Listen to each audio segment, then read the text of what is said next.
बिस्मिल्लाहिर्रहमानिर्रहीम। अस्सलाम वालेकुम। आप देख रहे हैं हालात। मैं हूं सईद चौधरी। लाहौर की इंसदाद दहशतगर्दी की अदालत ने 9 मई के 2 मजीद मुकदमात में 23 मुलजमों को बल्कि मुजरिमों को सजाएं सुना दी हैं।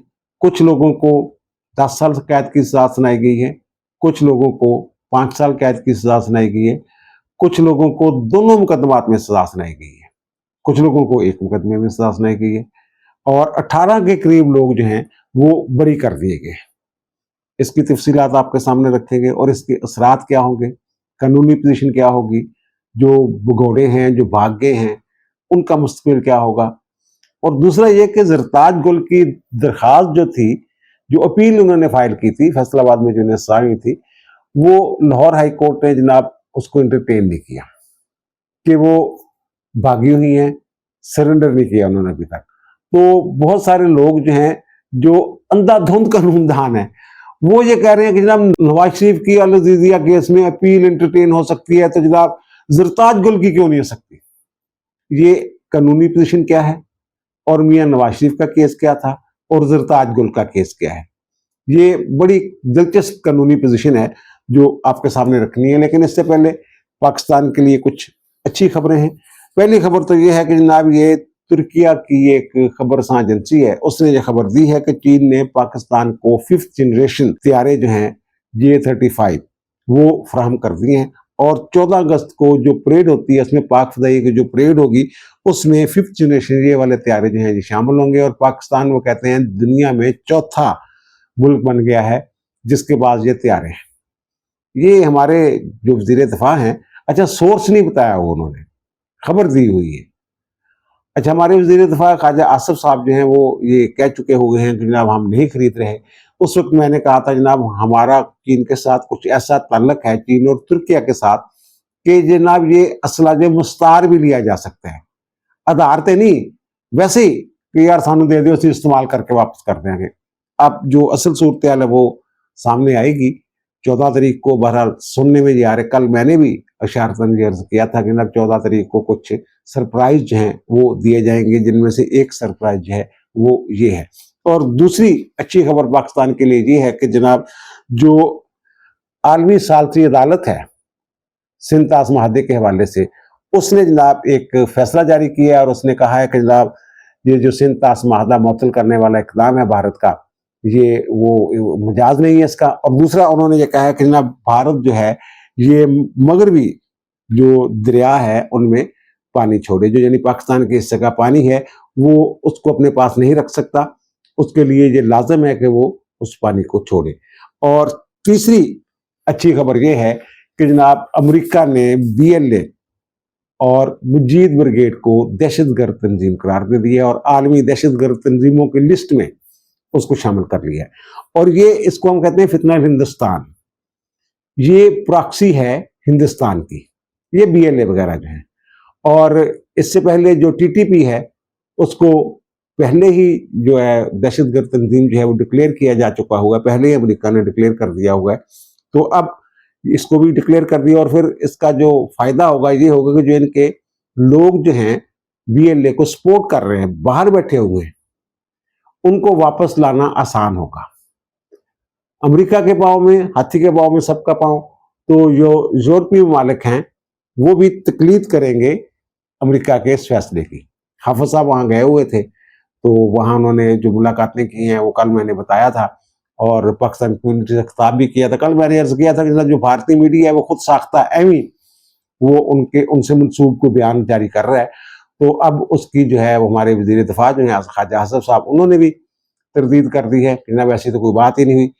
वो जो कहते हैं ना हाफिज साहब जो हैं ये एटमी ब्लैकमेलिंग पे उतरे हुए हैं, ऐसी कोई बात ही नहीं की। और हमारी वजारत खारजा जो है उसने भी ये बात कर दी है कि जनाब कोई ऐसी बात ही नहीं, वहां पे ये सारी खुद साख्ता मनगढ़ंत कहानी है, पाकिस्तान को ऐसे मिलाइन करने के लिए कि जनाब पाकिस्तान देखें जनाब ये गैर जुम्मेदार मुल्क है ये, और दुनिया इनकी बात मानने के लिए तैयार नहीं है। और ख्वाजा आसिफ साहब का जिक्र है तो जनाब ख्वाजा आसिफ साहब ने एक इंटरव्यू दिया है, उसमें उन्होंने वही बात की है कि पुर्तगाल में ब्यूरोक्रेट्स जो हैं वो जनाब उन्होंने जायदादें बनाई हुई हैं, शहरियत ले रहे हैं, तो अब मैं उसकी इंक्वायरी कर रहा हूँ। ये तो मैंने पहले अर्ज कर दिया, इंक्वायरी शुरू हो गई है, अताउल्लाह तारड़ जो हमारे वज़ीर इत्तलात हैं, उन्होंने ये बता दिया था जनाब इसकी इंक्वायरी कर रहे हैं और इंक्वायरी के बाद मामला जो है वो मुंजर आम पे लाए जाएंगे, लिस्ट सामने लाई जाएगी कौन लोग हैं कौन नहीं है, इंक्वायरी में कौन लोग जो है गैर कानूनी तौर पे पैसे लेके गए हैं और कौन लोग जो हैं ये जब जायदाद वगैरह खरीदनी होती है सरकारी मुलाजमीन ने तो एक परमिशन लेनी पड़ती है या फिर अपने सासों में ज़ाहिर करना पड़ता है। हर साल डिक्लेरेशन देते हैं ना, उसमें ज़ाहिर करना होता है, वो पता चल जाएगा जब इंक्वायरी होगी। तो दूसरी उन्होंने वही बात की है जो मैंने कहा था, मरियम नवाज को फ़ोन किया था इन्होंने, तो उन्होंने जनाब फ़ोन सुना नहीं, तो गल नहीं सुनी इन्हों की, तो वो जरा इकबाल सिंह वाला केस है वो तो अब उन्होंने कहा जनाब वो मेरी वज़ीर इलाहाबाद में है, पहले मेरी बेटी है, यानी उस तरह की वो मेरी जो खबर है उसकी वो एक तरह से तयद कर रहे हैं और वो कह रहे हैं जनाब हमारा जो मुस्तकबिल है मुस्लिम लीग नून का, तो मैं अपनी बेटी के लिए जितनी दवा करता हूँ इतनी इसके लिए कर दूँ, बाकी मेरे अजीबोगरीब गुफ्तगू भी उन्होंने की है जनाब मेरे पास फ्लैट है 2 कमरों का, भाई DH सियालकोट में किसका घर है इतना बड़ा, वो किसके नाम है, कोई जरूरी तो नहीं आपके नाम हो, मेरे पास तो सरकारी गाड़ी भी नहीं है, भाई सरकारी गाड़ी आपको मिली आप इस्तेमाल करें, आपको किसने कहा जनाब इस्तेमाल ना करें, प्रोटोकॉल की गाड़ियां तो आगे पीछे चल सकती हैं, लेकिन वो कहते हैं मैं गाड़ी नहीं इस्तेमाल करता, बड़ी अजीबोगरीब बातें ऐसे करते रहते हैं ख्वाजा साहब जो हैं। और मैंने पहले भी अर्ज किया था ख्वाजा साहब को ना मंजी ठकवाने का अपना शौक है। और दूसरी जो खबर है वो ये है कि जनाब इस दहशतगर्दी की अदालत ने जो सैटरडे को फैसला महफूज किया था वो फैसला उन्होंने सुना दिया है। 9 मई के 2 वाकयात थे, एक तो राहत बेकरी के सामने वो जिना उसके करीब जो है इन्होंने पुलिस की गाड़ी चलाई थी, उसमें लोगों को सजाएं हुई हैं, और एक थाना जो है शादमान उसको नजर आतिश किया गया था। अब इन दोनों मुकदमात में शाह महमूद कुरैशी साहब बरी हो गए हैं। ये तीसरा मुकदमा है जिसमें शाह महमूद कुरैशी साहब जो है वो बरी हुए हैं, और इसको जोड़ा जा रहा है इस बात से कि जनाब शाह महमूद कुरैशी साहब जो हैं वो शायद में भी उनको तैयार किया जा रहा है कि जनाब जो PTI को वो टेक ओवर कर लेंगे, बाहर आ जाएंगे। तो मैंने पहले ही अर्ज किया था वो अगर उनकी ये सोच भी है कि टेक ओवर करने वाली तो वो नहीं कर सकेंगे, क्योंकि PTI वही है जो इमरान खान कहता है। इमरान खान है तो PTI, इमरान खान का बयानिया ही चलना है। ये तो हो सकता है कि जनाब इनमें कोई रखना पड़ जाए, ये अलग हो जाए, गंडापुर साहब और ये शाह महमूद कुरैशी साहब के हवाले से ऐसी बातें जो हैं वो सुनने में आ रही है, लेकिन ये जो अगर किसी ने ये प्लान किया है तो जो प्लान जो है ये कामयाब होता हुआ नजर नहीं आ रहा। और बाकी ये यास्मीन राशिद साहबा, चौधरी एजाज जो इनके सेनेटर हैं, अब नहीं रहे सेनेटर वो, और मियाँ महमूद रशीद और साबिक गवर्नर सरफराज चीमा साहब, इनको दोनों मुकदमात में 10-10 साल कैद की सजाएं हुई हैं। और आलिया हमजा और सनम जवेद जो हैं उनको जनाब 5-5 साल कैद की सजा हुई है, शादमान थाने वाला जो मामला था उसमें। और आयशा भुट्टा साहब हैं, उनको जनाब ये जो आग लगाने वाला था ना, ये जो राहत बेकरी के सामने गाड़ी चलाने वाला वाकया था, उसमें उनको 10 साल कैद की सजा हुई है। बहुत सारे लोग जो हैं वो बरी हो गए, जो मैंने अर्ज किया कि 18 के करीब जो लोग हैं वो बरी हुए हैं। 12 जो हैं वो जिना हाउस के करीब गाड़ी चलाने वाले केस में राहत बेकरी के करीब जो है, और 6 जो हैं वो शादमान थाने वाले मुलजिम जो हैं वो बरी हुए हैं। इनमें 4 मुलजमान जो हैं उनको कम उम्र होने की बुनियाद पे बरी कर दिया गया है। तो ये सारा मामला होगा। अब इसमें जो आयशा भुट्टा, आलिया हमजा, सनम जवेद और कुछ और लोग जो है वो जमानत पर हैं। तो अदालत ने जो हुक्म दिया कि जनाब इनको गिरफ्तार करके जेल में डाला जाए ताकि ये सजा पूरी करें। अब ये इतने अजीबो गरीब किस्म के लोग हैं, इसको कह लें कि ना अकबर अंदेश। ये जो खातून है ये सनम जावेद, इनकी बहन ने एक ट्वीट किया, वो फलक जावेद खान उनका नाम है, वो कहते हैं छोटा डॉन। ये कितने फख्र से बता रही हैं कि पुलिस के आने से पहले सनम और शहबाज भट्टी बाइक पर निकल गए। अच्छा, अब ये शहबाज भट्टी पता नहीं मुकदमात में मतलूब है या नहीं, लेकिन ये इन्होंने इनको एक मुलजिम जरूर बना दिया। शहबाज भट्टी साहब जो हैं ये ताज़रियत पाकिस्तान की दफा 216 के तहत जनाब जो मफरूर इश्तिहारी अदालत को मतलूब शख्स जो है उसको पनाह देना, सहूलतकारी करना उसके फरार में, तो उसमें जो है वो ये सजा हो सकती है, मुकदमा दर्ज हो सकता है। एक बात। दूसरी, ये भाग के जा रहे हैं जनाब पेशावर सारे, जरताज गुल साहब भी पेशावर पहुंची हुई थी, तो ये जनाब उमर अयूब साहब भी वहाँ हैं, शिबली फराज साहब भी वहाँ हैं, और मैंने ये अर्ज किया कि वहाँ जो अगर यहाँ की अदालतें जिन्होंने साइन दिए हैं वो कह सकती है पुलिस को जनाब वहां से गिरफ्तार करके लाया जाए। अगर वहां कोई मुदाखलत करता है, मुजाहमत करता है पुलिस के इकदाम में, पुलिस की कार्रवाई में, तो उनके खिलाफ कार्रवाई हो सकती है। फिर वो पनाह देने वाला जो मैंने अर्ज किया जुर्म है, उसके तहत तो सजा जो है वो हो सकती है, FIR जो लाजमी तौर पर दर्ज हो सकती है। और दूसरी जो बात है जनाब, 2 अपीलें थी। एक चौधरी एजाज जो है उनकी अपील थी लाहौर हाई कोर्ट में, चीफ जस्टिस मिसालिया नीलम और अबर गुल साहबा ने, प्रमुख बेंच ने उनकी समाअत की। तो एजाज चौधरी साहब वाली जो अपील थी वो तो जेल अपील थी, जेल से उन्होंने फाइल की थी अपील, तो वो उस पर जनाब नोटिस जारी हो गए होंगे।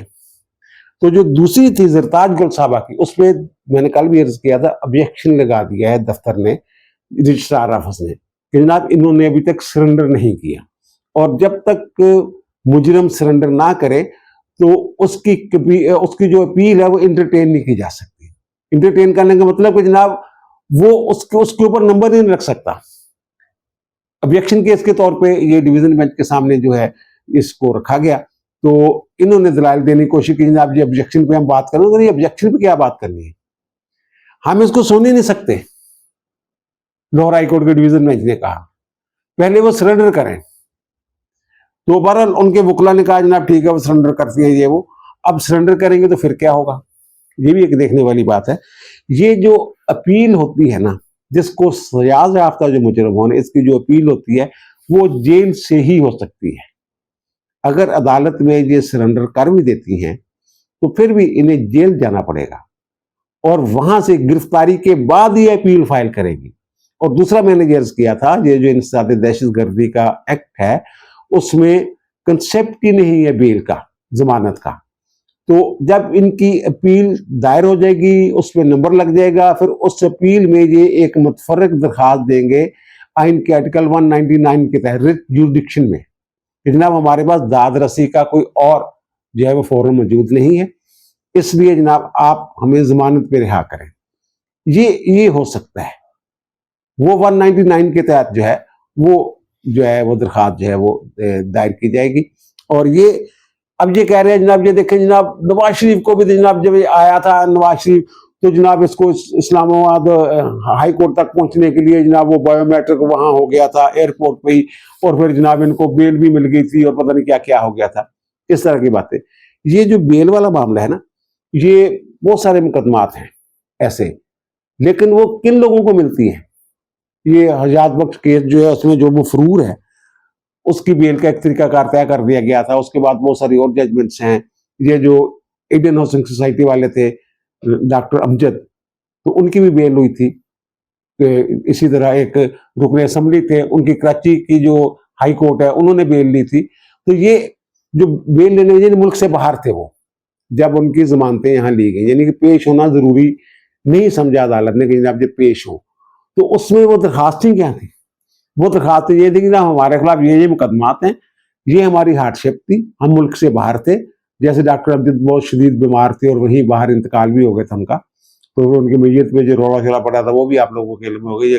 ये बाइस इबरत होना चाहिए मुल्क रियाज के लिए कि ऐसा होता है फिर बाद में। तो बहरहाल वो कहते थे ना हम सरेंडर करना चाहते हैं, जो हमारे खिलाफ मुकदमात हैं हम अदालत में पेश होने तक हमें जो है वो जमानत दे दी जाए इंटरम।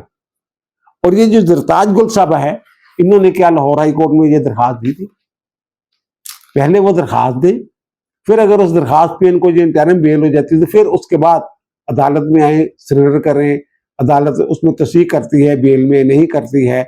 ये तो इन्होंने तो बेल जो है पेशावर हाई कोर्ट से कल 11 अगस्त तक इन्होंने बेल मंजूर करवाई हुई थी। ये और भी कई मुकदमात में इश्तिहारी है, तो ये पेश तो हुई नहीं, फिर वहां भी गलत बयानी की, कल भी मैंने अर्ज किया था। और यहां अदालत जो है लाहौर हाई कोर्ट में इसको भी जनाब ये चक्रों में डालने की कोशिश की। अब जो कानून है ना, पहले कानून आप देख लीजिए, अभी हाल ही में chief justice Pakistan mister Yahya Afridi की सरबराही में कायम सुप्रीम कोर्ट के बेंच ने ये 25 जुलाई को एक फैसला दिया है, और वो है ज़ात खान केस। उसमें उन्होंने ये कहा है कि जनाब मुलजम की अगर जमानत जो है वो मुस्तरद हो जाती है, वो मफरूर हो जाता है हाई कोर्ट से, तो उसका सरेंडर करना जरूरी हो जाता है। सरेंडर किए बगैर वो अपील में नहीं आ सकता सुप्रीम कोर्ट, और उन्होंने उनकी अपील जो है वो खारिज कर दी थी। ज़ाहिर है फिर उसको उसके साथ और बंदे भी थे, अकेला नहीं था, वगैरह मेरे ख्याल 4-5 और बंदे थे वो जनाब। और दूसरा जो अपील होती है फाइल, ये जो एटीए है, इंसदाद दहशतगर्दी एक्ट, उसका जो सेक्शन 25 है उसके तहत ये अपील जो है वो फाइल होती है। और अपील का मैंने बता दिया, जब सजा हो जाए तो फिर जेल से अपील करता है बंदा, भगोड़ा बंदा अपील नहीं कर सकता। ये तयशुदा असूल है, एक मुकदमा नहीं, सेटल लॉ है ये, इसीलिए वो समाप्त नहीं कर रही। जो बेंच है, 2 खवातीन जजेस पर मुश्तमिल बेंच है, तो वो समाप्त नहीं कर रहा ताज गोल की। अब ये इंटरटेन ही नहीं हो सकती, इसके ऊपर नंबर ही नहीं लग सकता। और ये फैसले आए कहां से हैं? ये 2012 की HCMR सफ़ा है 997 और केस का नाम है जनाब मजहर अहमद केस। इसमें सदक जिलानी साहब जो चीफ जस्टिस रहे हुए पाकिस्तान के, और साकम सार साहब वो भी चीफ जस्टिस रहे हुए, उन्होंने ये डिक्लेयर किया था कि जनाब अपील जो है वो इंटरटेन नहीं हो सकती जब तक मुल्ज़िम जो है सरेंडर ना करे, एक बात। उसके बाद जनाब 2015 की एक जजमेंट है HCMR 1570, उसका सफ़ा है मोहम्मद अदनान केस। ये जनाब 3 रुकनी बेंच था। ये मैं कह रहा हूँ सेटल्ड लॉ है, ये तय हो चुका हुआ है सुप्रीम कोर्ट से। ये जनाब अदनान केस में जो फैसला दिया था वो खोसा साहब ने लिखा था, सईद खोसा साहब ने, और एजाज अफजल खान साहब और इकबाल हमीद रहमान साहब उस बेंच का हिस्सा थे। तो उन्होंने भी यही कहा था कि जनाब सरेंडर किए बगैर जो अपील है वो इंटरटेन नहीं हो सकती, उसमें नंबर ही नहीं लग सकता। ये और बहुत सारे और मुकदमात हैं ऐसे, और इन मुकदमात की बुनियाद पे हाई कोर्ट्स के दर्जनों मुकदमात हैं जिनमें जो एंटरटेन नहीं किया गया अपील को नहीं सुना गया, नंबर ही नहीं लगा। वो कहते जैसे लैनी नहीं थोड़ी अपील जड़ी आ, पहले गिरफ्तारी दो फिर आ जाओ। फिर एक और केस है, आपको याद होगा, पंजाब बार काउंसिल के रुकन जो उन्होंने लाहौर हाई कोर्ट में जनाब रोला शोला डाला था, राना आसफ साहब उनका नाम था, तो उनको तहीन अदालत में सजा हो गई थी, वो कमरा अदालत से निकल गए थे लेकिन उनको सजा हो गई थी। तो उनकी अपील जो है वो इंटरटेन कर ली थी लाहौर हाई कोर्ट ने। फिर वो मामला सुप्रीम कोर्ट तक गया, तो सुप्रीम कोर्ट के जस्टिस मुजाहिर नकवी साहब की सरबराही में जो बेंच था, उसने ये फैसला दिया था कि नहीं जनाब, पहले सरेंडर करे बंदा, सरेंडर किए बगैर अपील जो है वो काबिल समाअत ही नहीं है। और फिर ये नवाज शरीफ की मिसालें देते हैं। नवाज शरीफ को जब एवनफील्ड रेफरेंस में सजा हुई थी और उनकी अहलिया शदीद बीमार थी, ये मजाक उड़ाते थे और जाकर देखते थे खुफिया तौर पे, वीडियो बनाने की कोशिश की, वो बीमार हैं या भी ड्रामा कर रहे हैं। बीमार बिस्तरे मर्ग पे छोड़ के नवाज शरीफ और मरियम नवाज दोनों को सजा हो चुकी हुई थी एवरफील्ड रेफरेंस में। तो ये वापस आए थे, इन्होंने सरेंडर किया था और फिर इनकी अपीलें जो है वो लगी थी। आपको याद होगा, ये जो अंधाधुंध कानून दान है ना, उनको मैं याद करवा रहा हूं, वो कोर्ट रिपोर्टिंग भी करते हैं। और इनके वकला के बारे में तो खैर उन्होंने कह ही दिया है, वाज चौधरी साहब ने, जनाब ना इनको कानून का बताया। वो जो इश्तिहार नहीं था जायदाद का गनी करला में, तो वो उससे जनाब तासरिया मिला। वो केस था ना इमरान खान न्याजी, स्टेट बनाम इमरान खान न्याजी, उसमें कोई जायदादें थी वो नीलाम होनी थी। तो इमरान खान, तो इनके सलमान नगर राजा ने कह दिया कि हमें अब पता चल रहा है, हम देख रहे हैं। हालांकि इमरान न्याजी को की जो नैब ने सजाएं दी हैं, उनमें तो उनकी जायदाद की कुर्की का कोई, जायदाद की नीलामी का कोई आर्डर ही नहीं है। ये तो वो जो भगोड़े हैं ना, वो क्या फरा गोगी साहबा और मलिक रियाज बहरिया टाउन वाले, उनकी जो जायदाद है उनकी नीलामी का ये इश्तिहार था। इनको ये भी नहीं पता, ये इनकी संजीदगी का आलम है। और वो पहली मरतबा इश्तिहार नहीं छपा, इससे पहले भी 2 मरतबा इश्तिहार छप चुका है।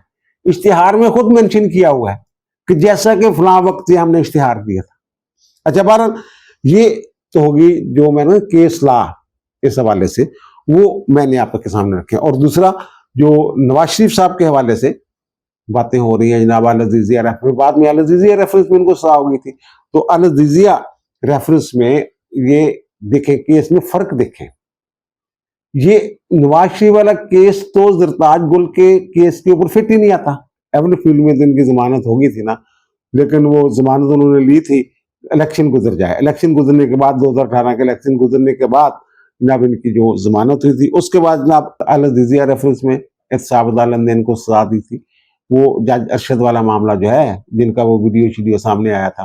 दोबारा ये अल अजीजिया में फिर गिरफ्तार होते हैं और गिरफ्तार होने के बाद अपील फाइल करते हैं और फिर ये बीमार हो जाते हैं और बीमारी की बुनियाद पे ये जो है जमानत के लिए रिव्यू करते हैं इस्लामाबाद हाई कोर्ट से। और अतरम नीला साहब वाला बेंच था, आपको याद होगा, तो उन्होंने जनाब 29 अक्टूबर 2019 को इनकी 2 माह के लिए जमानत जो है वो मंजूर की थी। लेकिन साथ ही एक और चीज उन्होंने डिक्लेयर की थी कि जनाब क्योंकि ये पंजाब के अंदर जो अदालत जो जेल है वहां है, तो कानून के तहत जो पंजाब हुकूमत है वो भी जमानत पर इनको रिहा करने का इख्तियार रखती है। 2 माह के लिए उन्होंने जमानत ली थी अक्टूबर 2019 में। उसके बाद ये आपको पता है इनका जो मामला हुआ प्लेटेट्स से, ये वाला जो मामला है, तो उसके बाद जनाब ये इनका नाम डाल दिया इमरान खान की हुकूमत ने ईसीएल में। और ईसीएल में उन्होंने कहा जनाब अगर आप बाहर जाना चाहते हैं ना, तो फिर जनाब आप जो आपको जुर्माना हुआ है अल अजीजिया में 7 अरब का जो है वो जनाब आप जुर्माना दे दें, 7 अरब रुपए का बॉन्ड भर के दे दें तो बाहर चले जाएं। उन्होंने जो बॉन्ड वाली शर्त थी और ईसीएल में जो नाम था उसको लाहौर हाई कोर्ट में चैलेंज कर दिया और लाहौर हाई कोर्ट में मिस्टर जस्टिस अली बाकर नजवी साहब ने इस केस की समाअत की और इंटरनल बुनियादों पर पूरी हुक्म उन्होंने जारी किया और जो बॉन्ड वाली शर्त थी और ईसीएल में जो नाम था वो उन्होंने निकाल दिया। ये नवंबर 2019 की बात है। उन्होंने इनको 4 हफ्ते के लिए इलाज के लिए बाहर जाने की इजाजत दी थी। अच्छा, ये कुछ लोग कहते हैं कि इंसानी हमदर्दी के तहत, इंसानी हमदर्दी का ये मेरिट पे फैसला हुआ था, इंसानी हमदर्दी का जिक्र ही नहीं था उसमें। इसी तरह उनके बाद जब मरियम नवाज गई हैं तो उनको भी खातून होने का ना फायदा दिया गया ना कोई इंसानी हमदर्दी का, वो भी मेरिट पे बाहर गई थी। अच्छा, बहरहाल वो जनाब 4 हफ्ते के लिए उन्हें जाएं और साथ ही ये भी कहा था कि 4 हफ्ते बाद वापस आएंगे। ये यकीन दहानी तहरीरी तौर पर ली थी इनसे और शहबाज शरीफ थे।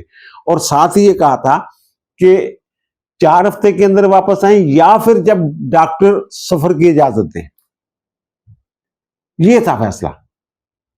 और उसमें यह भी कहा गया था जो अपनी मेडिकल रिपोर्ट्स हैं वो गाहे गाहे जो है वो लाहौर हाई कोर्ट और पंजाब हुकूमत को सबमिट करते रहेंगे, ताकि पंजाब हुकूमत ने इनकी बेल का मैटर देखना था सुप्रीम कोर्ट की जजमेंट की रोशनी में, मतलब नीला साहब वाला बेंच है उसकी जो जजमेंट उसकी रोशनी में, तो ये सबमिट करते थे जो अपनी मेडिकल रिपोर्ट्स हैं। फिर पंजाब हुकूमत ने नहीं माना उसको, तो फिर उसके बाद ये जो कहते हैं ना सरेंडर करने वाले नवाज शरीफ को जनाब रिलीफ मिला, उनको नहीं रिलीफ मिला।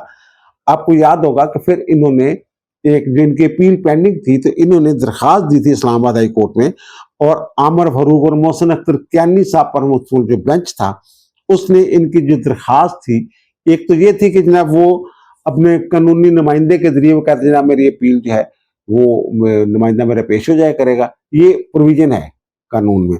और दूसरा ये कि जनाब क्योंकि मैं बीमार हूँ वहां और हाई कोर्ट के हुक्म से, लाहौर हाई कोर्ट के हुक्म से बाहर गया हुआ हूं, तो डॉक्टर इजाजत नहीं दे, हार्डशिप की एक बात थी ना, तो मुझे हाजिर इस्तिस्ना दे दिया जाए। अच्छा, फिर हुआ क्या, ये आमर फारूक और मोहसिन अख्तर कियानी वाला जो बेंच है इसने जनाबे वाला वो इनकी दरखास्त मुस्तरद कर दी, इनकी जमानत मनसूख कर दी, इनको अदालती मफरूर करार दे दिया। इनकी अपील जो है उसको कहा जनाब जब तक ये बंदा सरेंडर नहीं करेगा अपील आगे नहीं चलेगी। ये कह रहे हैं जनाब नवाज शरीफ को रिलीफ दिया था, ये नवाज शरीफ को रिलीफ दिया था उन्होंने। और दूसरी जो बात है वो जो मैं अर्ज कर रहा हूं कि जनाब ये जब ये वापस आए हैं 2023 की जो बात है जब, तो ये इन्होंने एक जो इनके नुमाइंदे थे कानूनी नुमाइंदे के तौर पे जो अता तारड़ साहब है उन्होंने दरखास्त गुजारी थी कि 19 अक्टूबर को शायद इन्होंने आना था 2023 को इस्लामाबाद एयरपोर्ट पे, तो उन्होंने ये दरखास्त दी थी कि जब ये सरेंडर करना चाहते हैं, बात सरेंडर करने वाली है कि अपील इनकी पेंडिंग है तो ये इन्होंने सरेंडर करना है तो इन्हें इजाजत दे दी जाए कि एयरपोर्ट से अदालत तक आने की इजाजत दे दी जाए।